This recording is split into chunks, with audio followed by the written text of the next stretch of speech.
नमस्कार, मैं शादाब जाफरी। आप देख रहे हैं आपका पसंदीदा चैनल छिंदवाड़ा की बात का विशेष कार्यक्रम राजनीति की पाठशाला। जैसा कि आप जानते हैं, हाल ही में छिंदवाड़ा नगर निगम के चुनाव संपन्न हुए।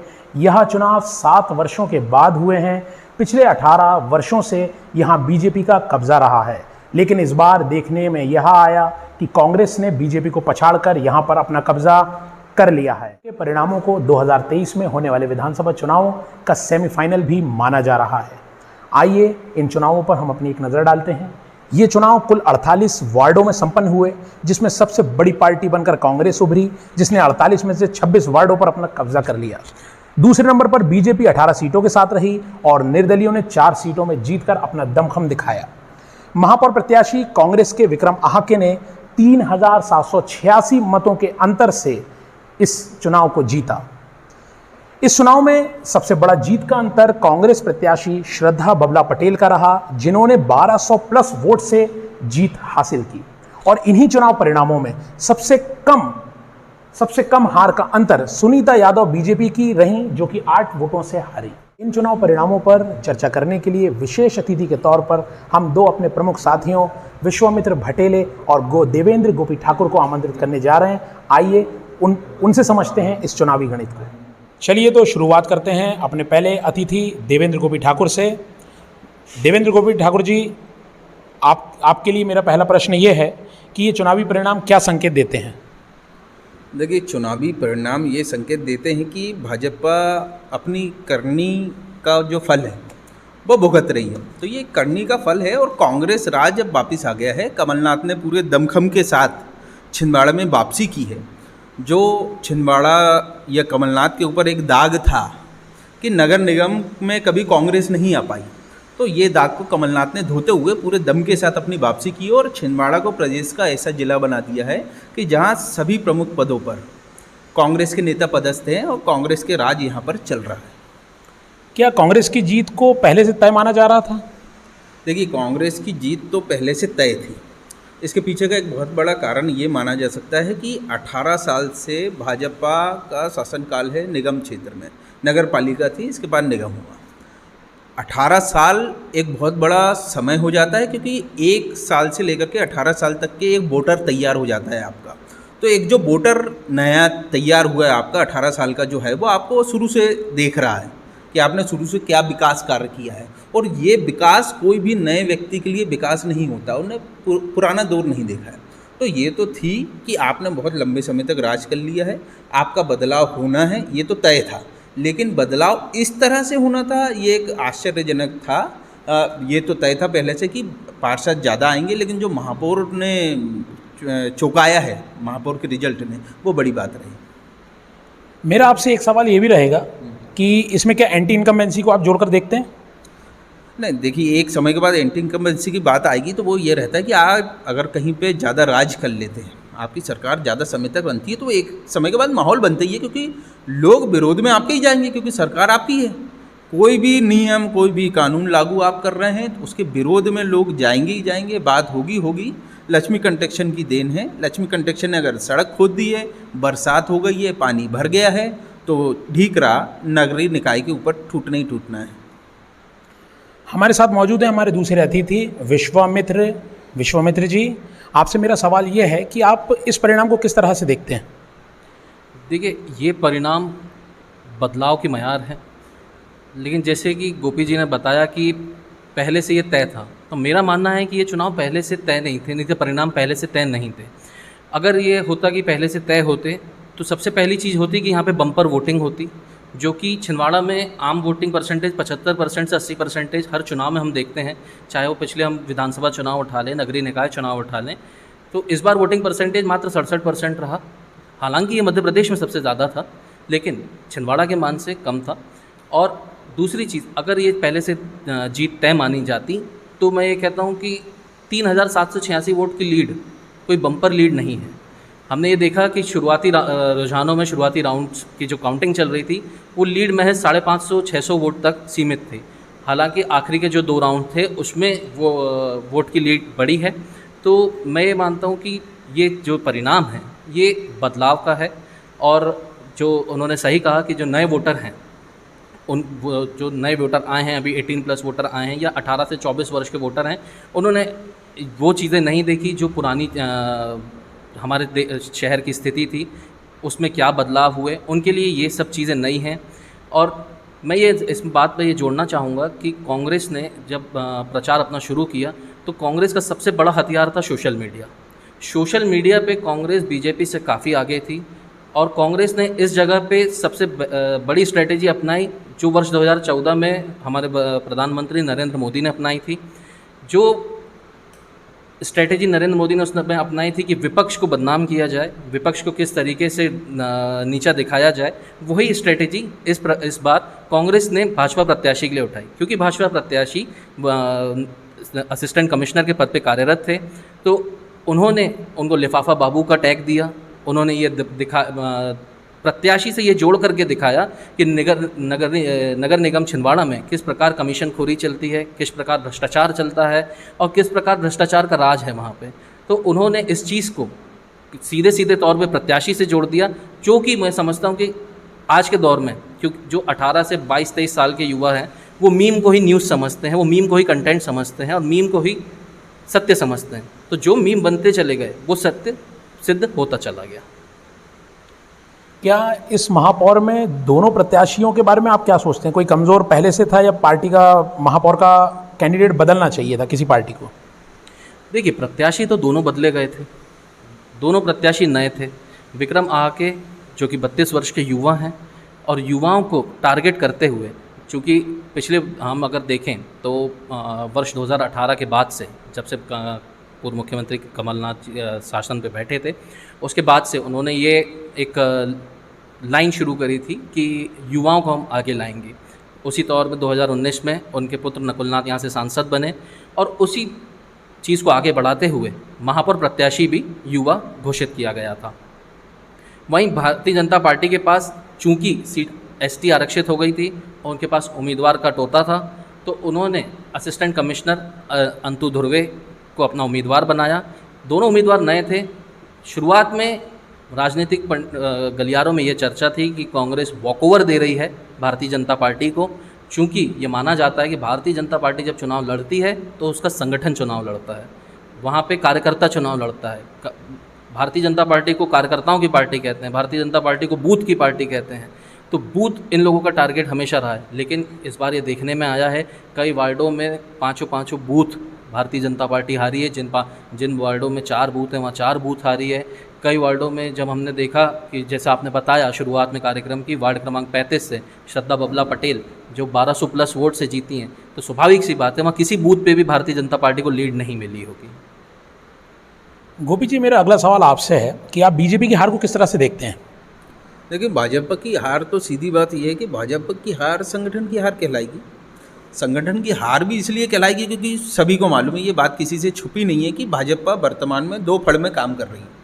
एक गुट जिलाध्यक्ष विवेक बंटी साहू का, दूसरा गुट है चंद्रवान का, पूर्व मंत्री चंद्रवान का। कहानी अब ये है, वर्तमान में भाजपा की ये स्थिति हो गई है कि ना घर की ना घाट की।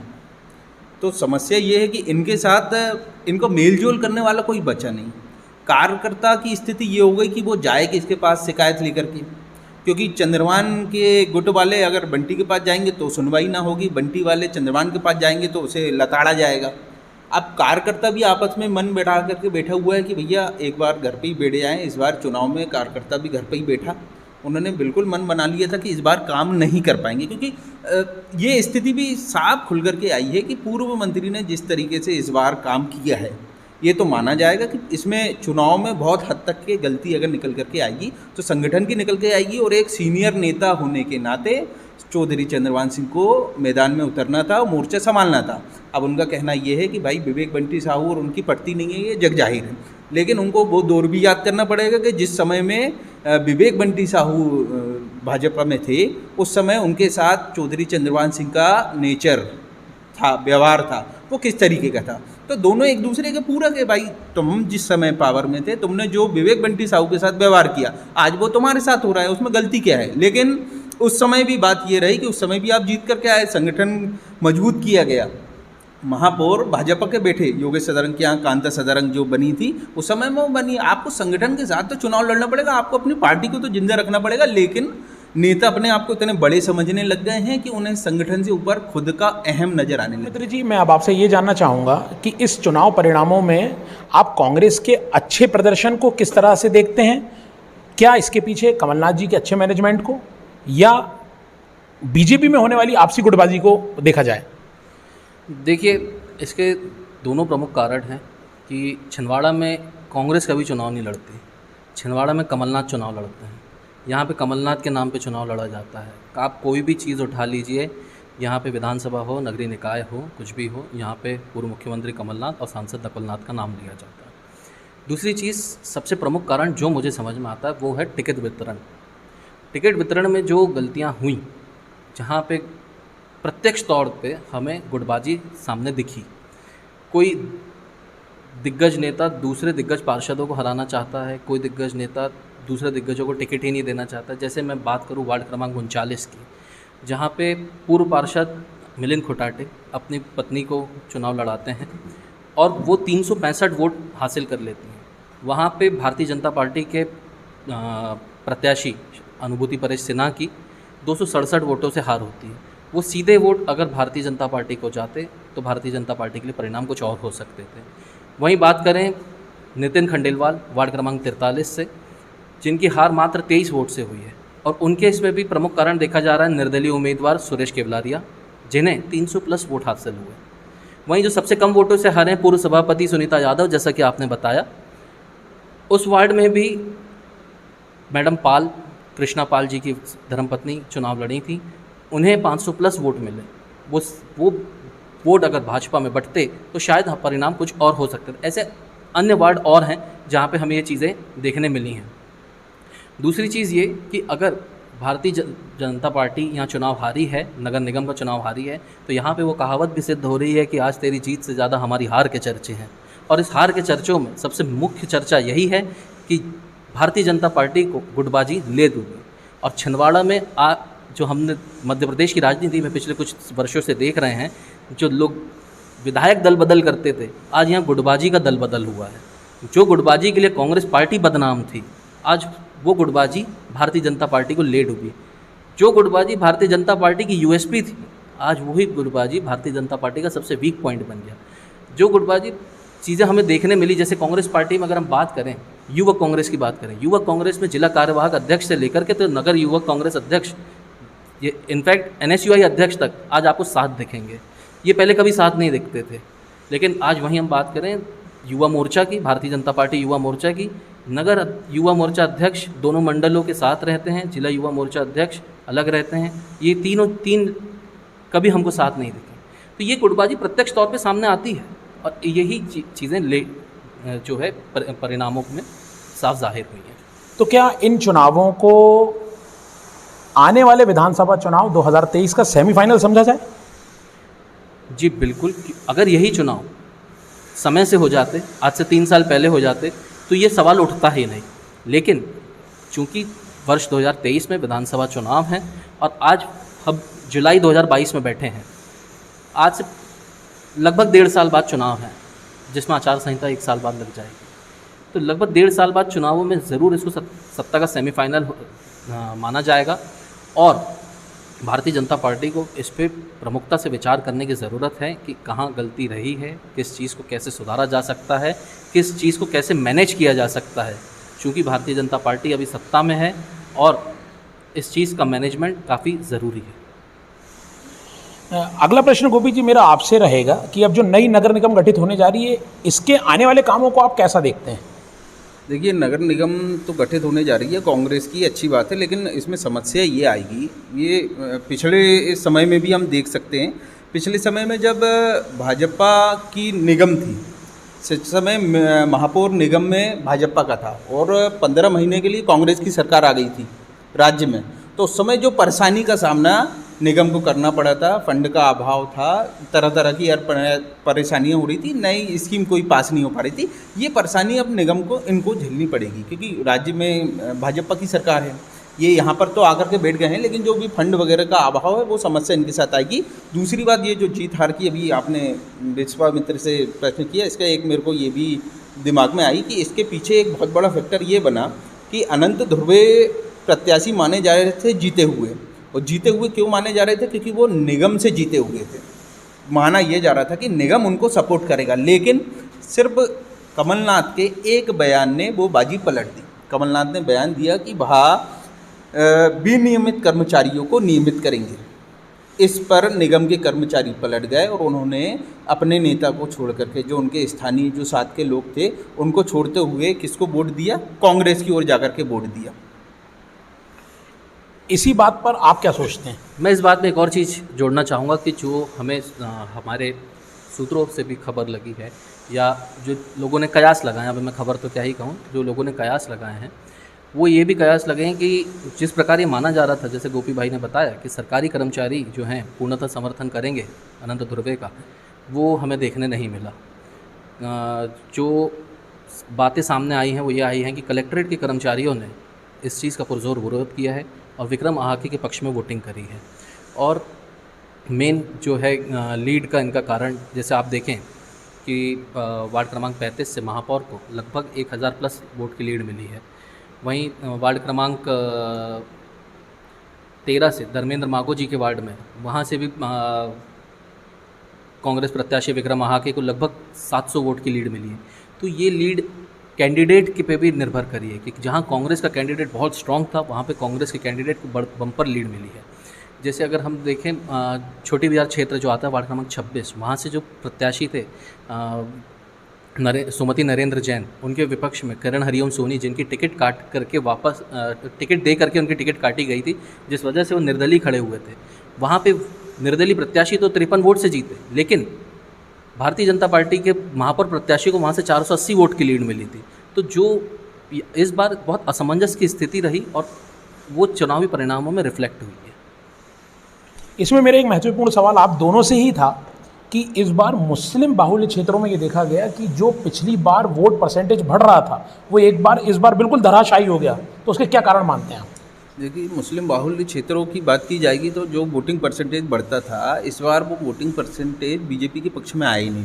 इसमें सबसे प्रमुख कारण था, कमलनाथ खुद इस चुनाव में इन्वॉल्व थे, उनकी प्रतिष्ठा का सवाल था। और आप हमेशा से ये जानते हैं कि मुस्लिमों के समर्थक कमलनाथ रहे हैं, उनके लिए उनके जो बड़े बड़े नेता यहाँ से निकले हुए हैं, उनसे अच्छे संबंध है। इसको लेते हुए कमलनाथ ने इसको मुद्दा बनाया हुआ था यहाँ पर। ये था भी उनकी प्रतिष्ठा का सवाल था कि ये निकाय इस बार उनको निकालना है, क्योंकि जब वो प्रदेश की राजनीति कर रहे हैं और छिंदवाड़ा में अगर फिर भाजपा आ जाती तो उनके लिए भी नाक कटने वाला सवाल हो जाता है। इसलिए उन्होंने यहाँ पे जी तोड़ मेहनत की और ये वाला रिजल्ट लेकर के आए वो। इसी परिणाम को लेकर आप जो छिंदवाड़ा के अल्पसंख्यक विभाग के प्रमुख हैं, इनकी भूमिका को आप किस तरीके से देखते हैं? देखिए, अल्पसंख्यक मोर्चा के जो यहाँ के अध्यक्ष हैं या दूसरे कोई पदाधिकारी हैं, वर्तमान समय में क्या काम कर रहा है कि आप जो भी काम करेंगे, महापौर पद एक अलग हो गया, दूसरे आप जो भी चुनाव लड़ते हैं वो लोकल स्तर का व्यक्ति लड़ता है।